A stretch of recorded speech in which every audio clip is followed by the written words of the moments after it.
Good afternoon mga kabengbeng, sa mapagpalang araw po sa ating lahat. Meron na naman po tayong ito, napakasolido, napakalinis na nagawa ng manlapat pistol rifle. Ayan mga bengbeng. So, big shoutout sa ating maker nito, no? So, yan, talagang grabe yung kanilang mga obre maestra, napakalinis ng pagkakagawa ng CO2 unit na ito. So ito again ay isang manlapat pistol rifle na pupunta ng Santa Ignacia, Tarlac. Big shoutout sa ating kabengbeng na si Sir Joel Soriano. Sir, ito na po ang inyong manlapat pistol rifle, no? So syempre, i-test po natin yan. So ito po yung ating mga manlapat pistol rifle mga kabengbeng. Big tank yan, naka-offset 30 to 40 shots. Stainless steel na po yung kanyang yung kanyang receiver, sa upper receiver niya mga bengbeng, para smooth yung kayod nitong ating bolt, no, para hindi agad nagagasgas dito. Then 3-cock na po yan mga bengbeng. Then 18 inches pure steel 18 inches na naka-sleeve na brass barrel po, and also original manlapat silencer. Front and rear sight meron po siya, naka BSC black powder 4x16x44 na scope.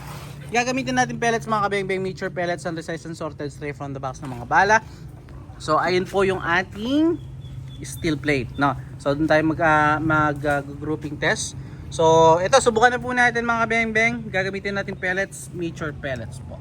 So ayan, first shot po tayo mga kabengbeng. So Sir Joel Soriano ng Santa Ignacia, Tarlac, subukan na po natin ng first shot. Second shot.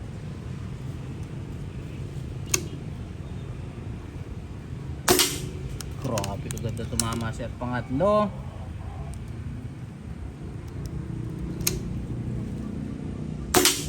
Pang-apat.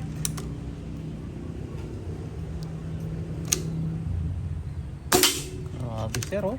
At pang-lima. So Sir Joel Soriano ng Santa Ignacia, Tarlac. Nakita niyo naman sir, 5 out of 5. Wala tayong mintis. Pellet to pellet po yung ating naging result. So sir, ito na po ang inyong unit, no? Pahintayin na lamang po. So check natin yung kanyang naging groupings. So Sir Joel Soriano, ayan, salamat po sa tiwala sir. Yun lang kayong kanyang groupings, napakaliit. So salamat mga bengbeng, peace out.